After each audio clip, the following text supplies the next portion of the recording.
Public service announcement for divorced listeners.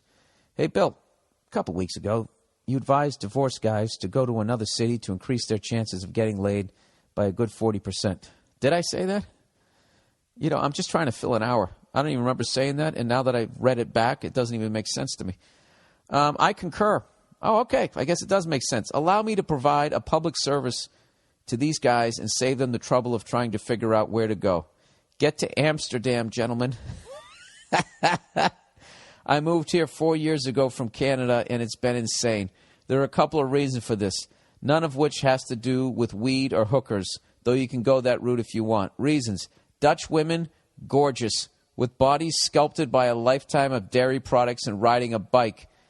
As a definite bonus, they are bored to death of Dutch guys who have zero game. It's like negative game. They're all 14-year-olds, no sense of humor, no manners, no flirting skills, nada. Wait a minute. The whole country, there's not one guy who's just slaying it? There's always one guy in every grade. There's a handful, but then there's that one, the chosen one that just has that thing.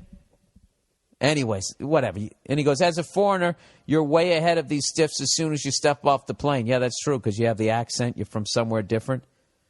Tell me about Winnipeg. And it's not just the Dutch chicks. The city is filled with hot European women, either on a weekend bender as a highly impressionable intern because their own country's economy is even in a shittier place, or as an expatriate sowing their chick oats. It's a freaking gold mine. You can get by here easily on English. Everyone speaks it really well. Throw in a couple of Dutch words, shit that you can learn on the plane, and you've upped your chances by another 30%. Anyway, there you have it, boys. Go fuck yourself. Oh, it says go frig yourself, Canadian politeness. Yeah, you know, that's something I wish I knew back when I was a single man.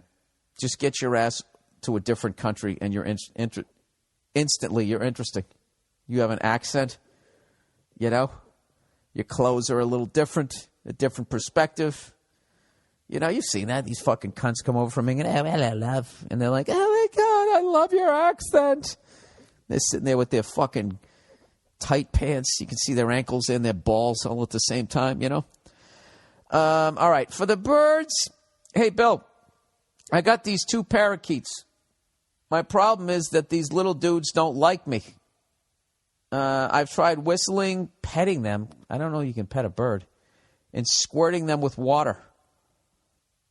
Do they like water? I'm guessing that's a good thing. Parakeets like water. I don't know. Why don't we ask the fucking Jimmy's guy to write a fucking 9 pages on it? I love how I'm upset with that guy because he actually did the research as opposed to me who were like, oh, yeah, I overheard this in a bar. So anyways, this guy's petting his birds. He's fucking getting them with the water hose. He's whistling at them. Woo! Ow! All to no avail. I know they're only birds, but I feel they hold a deep resentment towards me. Well, you clipped their wings and you stuck them in a cage. How would you feel if somebody cut your fucking nuts off, came by, started whistling at you and throwing water at you? You know? I got an idea. Why don't you leave them alone? Why don't you open the cage? Right? Why don't you take them to one of those Kardashian doctors and get a little Botox in their fucking wings and let them fly away? Wouldn't that be annoying to you if you were in a cage? Your arms cut off at the fucking elbows and somebody came up and rather than whistling, they started speaking English at you. Speaking English at you? He goes, I think it's because I yelled at them. Oh, here we go. He goes, I think they resent me because I yelled at them. What were they doing? I said, no whistling during my shows. Basically, I had to scold them for pooping in their water dish. But I had their best interest in mind. Dude, do you understand how fucking insane you are? That you feel like you can talk to a bird?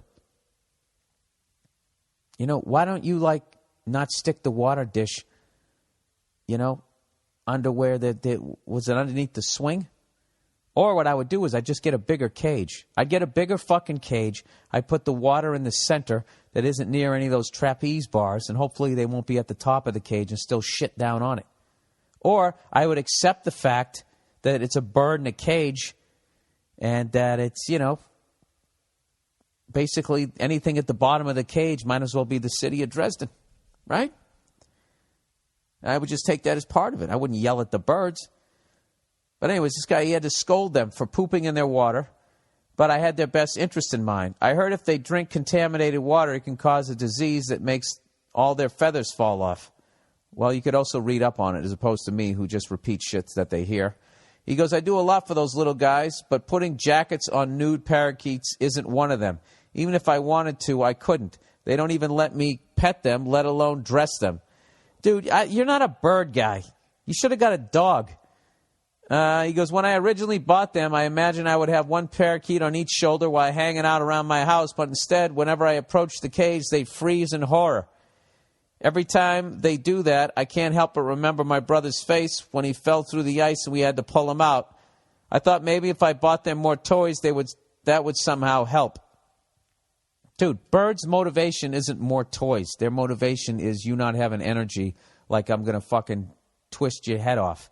Dude, their wings are clipped so they can't escape. You got them stuck in a cage. They're terrified, and you yelled at them. I would say more than on one occasion. You yelled at them. All right?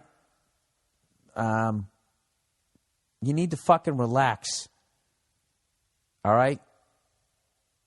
Listen to this. Would you want to be like your job to be in a cage all day?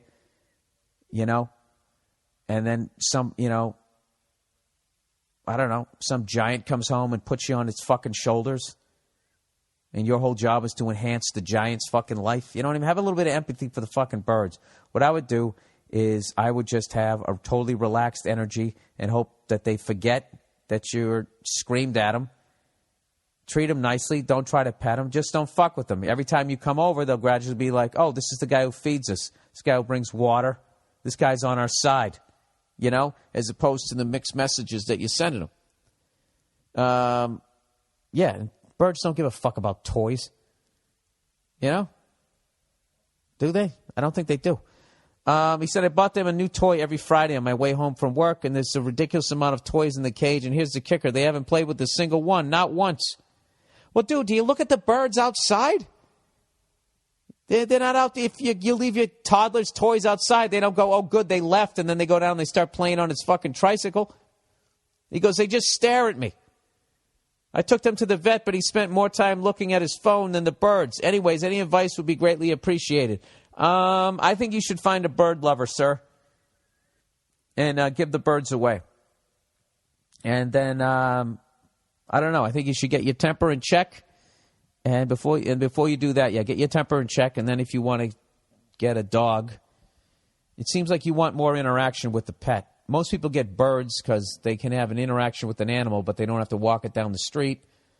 And there's a lot less interaction with them. You seem like you want a bird to act like a dog / a little kid.